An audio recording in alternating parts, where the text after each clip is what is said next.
Gold hub తాకట్టులో ఉన్న బంగారాన్ని విడిపించి కొనబడును. అదే రోజు ఆన్లైన్ ధరకు కొని డబ్బులు ఇవ్వబడును. నమస్తే, వెల్కమ్ టు మనం టీవీ. ప్రస్తుత రాజకీయాల గురించి మనతో మాట్లాడడానికి సీనియర్ అనలిస్ట్ కటా కార్తిక్ గారు మనతో ఉన్నారు.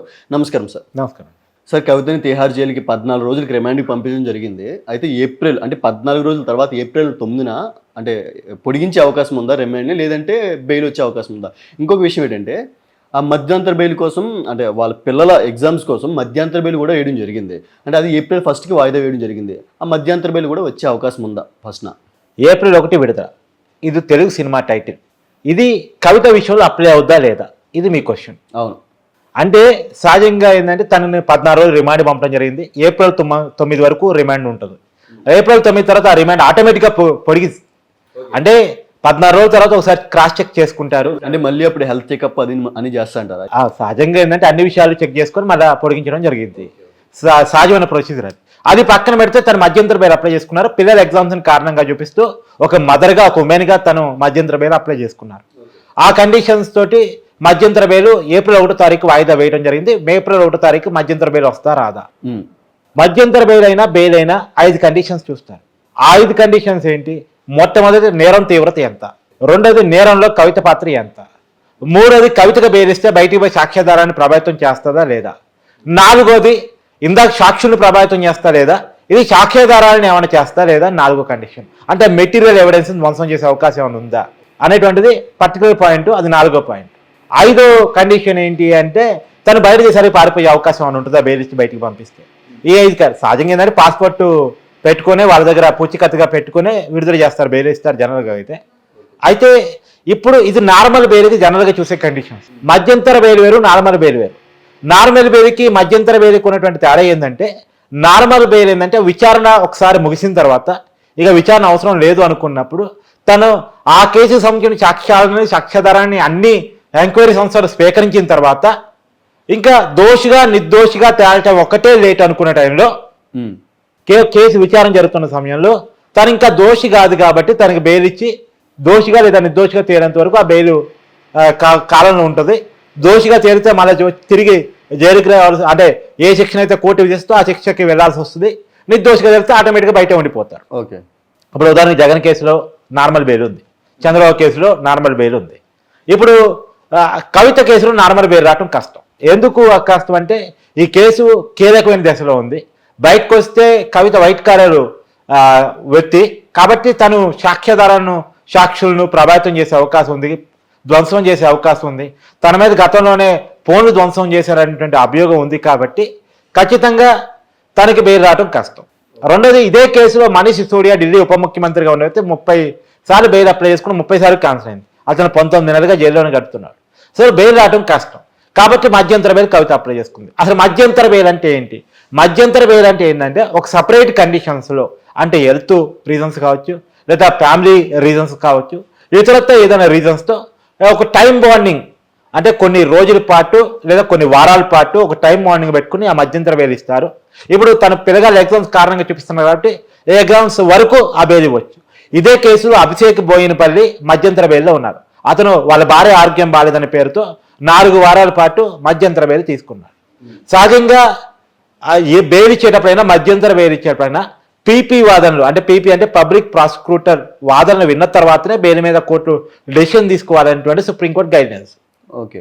సో అంటే ఇప్పుడు పీపీ ఇక్కడ ఎవరు వస్తారు? ఈడీ ఎంక్వైరీ చేస్తుంది కాబట్టి ఈడీ తరపు న్యాయవాదుల వాదనలు విన్న తర్వాతనే బెయిల్ మీద డెసిషన్ తీసుకోవాలి అనేటువంటిది కోర్టుకు సుప్రీంకోర్టు ఇచ్చినటువంటి మార్గదర్శకాలు.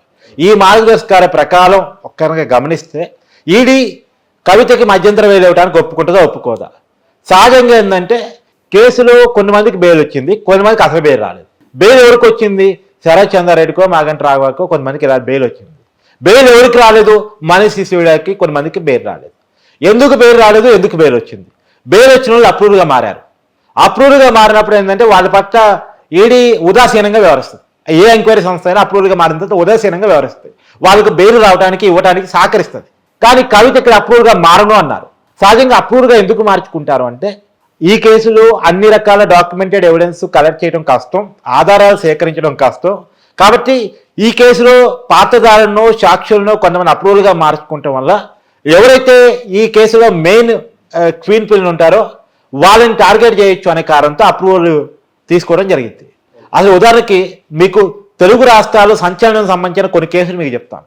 వివేకానంద రెడ్డి కేసు దస్తగిరి అప్రూవ్గా మారటం వల్ల అవినాష్ రెడ్డి వరకు వచ్చింది. ఓకే.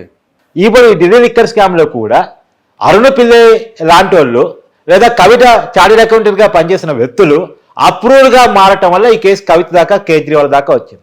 ఓకే. సో అప్రూవల్గా మారటం అనేది కేసులో ఇంపార్టెంట్ రోల్. అందుకని అప్రూవల్కి ఏంటంటే కేసులో ఉదాసీనత వ్యవహరిస్తుంది ఈడీ అయినా, అది వేరే ఎంక్వైరీ సంస్థ సిబిఐ అయినా లేదా సిట్ అయినా ఏ సంస్థ అయినా సరే. ఈవెన్ చంద్రబాబు స్కిల్ డెవలప్మెంట్ కేసులో కూడా చంద్రబాబు నాయుడిని గట్టిగా ఇరికించడం కోసం కొంతమందిని అప్రూవల్గా మార్చుకోవాలని అప్పుడు ఏపీ పోలీస్ సిఐడి చాలా ప్రయత్నం చేసింది. కానీ ఎవరు అప్రూవల్గా మారకపోవడంతో సిఐడి అనుకున్నది కుదరలేదు. కాబట్టి ఏ కేసులోనైనా అప్రూవల్ అనేది చాలా ఇంపార్టెంట్.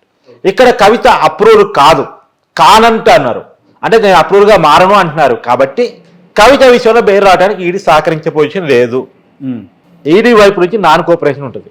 మరి అయినప్పటికీ కోర్టు కవిత వాదనని కనుక కన్సిడర్ చేసుకొని బెయిల్ అయితే ఇప్పటికిప్పుడు సాధ్యం కాదు. మధ్యంతర బెయిల్ ఏమన్నా ఇస్తే చెప్పలేము. ఎందుకంటే ఒక పిల్లల ఎగ్జామ్స్ అయ్యటానికి తల్లి పాత్ర చాలా కీలకమైంది, తల్లి గైడ్ లైన్స్ చాలా కీలకమైంది. వాళ్ళ అంటే కవిత భర్త వాళ్ళ పిల్లల ఫాదర్ కూడా ఇదే స్కామ్లో విచారణలు ఎదుర్కొంటా ఉన్నారు. కాదు ఇంకా బయట జరుగుతూ ఉన్నట్టున్నారు, ఆయన విచారణకు హాజరుగానట్టున్నారు. సో ఏదేమైనా ఆయన కూడా అదుపులో తీసుకునే అవకాశం మనకు కనపడుతూ ఉంది, అనిల్ భర్త. సో కాబట్టి కవితను ఏమన్నా కన్సిడర్ చేసి వేధిస్తారా మధ్యంతర బెయిల్ అనేటువంటి చూడాల్సి ఉంది. అది మధ్యంతర బెయిల్ ఇచ్చినా సరే అదే కండిషన్స్ ఉంటే అది కూడా తాత్కాలికం మాత్రమే. ఈ కేసు గురించి బయట ఎవరితో మాట్లాడకూడదు, ఎవరిని కలవకూడదు, ఇలాంటి అనేక అంటే సెక్యూరిటీతో పంపిస్తారండి బయటకి ఒకవేళ. ఎస్ కేంద్ర బలగాలు ఉంటే వాళ్ళ నిఘాలోనే తను ఉంటుంది. సో ఎందుకంటే ఎంక్వైరీ చేస్తుంది కేంద్ర నిఘా సంస్థ కాబట్టి, కేంద్రానికి సంబంధించిన ఈడీ అనేటువంటి సంస్థ కాబట్టి కేంద్ర బలగాల ఆధీనంలోనే. ఒకవేళ మధ్యంతర బెయిల్ రాకపోతే ఏప్రిల్ 9th ఏమయ్యే అవకాశం ఉంటుంది? ఏముంది, ఆటోమేటిక్గా రిమాండ్ పొడిగుతుంది. తర్వాత నార్మల్ కూడా బెయిల్ కూడా అప్లై చేసుకుంటారు. ఒక రిజెక్ట్ అవుతున్నా కానీ మళ్ళీ అప్లై చేసుకుంటారు. ఎందుకంటే బెయిల్ అప్లై చేసుకోవటం వాళ్ళ హక్కు కాబట్టి వాళ్ళు అప్లై చేసుకుంటూనే ఉంటారు. ఈడీ వాళ్ళకి బెయిల్ ఇవ్వద్దని చెప్తూనే ఉంటుంది. ఏదో ఒక రోజు బెయిల్ వచ్చే అవకాశం ఉంది. ఇంకా తిహార్ జైల్లో ఉండాల్సింది అంటారు మొత్తం, అంటే ఈ కేసు తేలే వరకు. అంటే కేసు తేలే వరకు అని కాదు, ఈ కేసులో ఈడీ అంటే సేకరించగలిగినటువంటి అన్ని ఆధారాలు సేకరించేంత వరకు, ఈడీ తన చేతుల్లో మొత్తం ఆధారాన్ని పెట్టుకునేంత వరకు ఈ కేసు బెయిల్ రాదు. ఓకే. తర్వాత బెయిల్ వస్తుంది, విచారణ జరుగుతూ ఉంటుంది, దోషిగా నిర్దోషిగా తేలిద్ది. దోషిగా తేలితే మాత్రం చాలా పనిష్మెంట్స్ ఉన్నాయి. ఒకటి, ఈ కేసులో దోషిగా తేలితే 7 సంవత్సరాలకు పైగా శిక్షణ పడే అవకాశం కనబడుతోంది. ఈవెన్ యావజ్జీవం కూడా పడే అవకాశం ఉంది. అంటే అదే కనుక జరిగితే తనకున్న ప్రజాప్రతినిధి అంటే ఎమ్మెల్సీ పోస్ట్ కోల్పోవాల్సి వస్తుంది. ఎన్నికల్లో పోటీ చేసే అర్హతను కూడా కవిత కోల్పోవాల్సి వస్తుంది. కంప్లీట్ గా కోల్పోతారు. 10 సంవత్సరాలు కవిత మాత్రమే కాదు, కేజ్రీవాల్ కూడా కోల్పోవాల్సి వస్తుంది. సరే చూద్దామండి ఏం జరగబోతుందో, ఇంకా ఎన్నో రోజులు లేదు. సరే, thank you sir, thank you so much.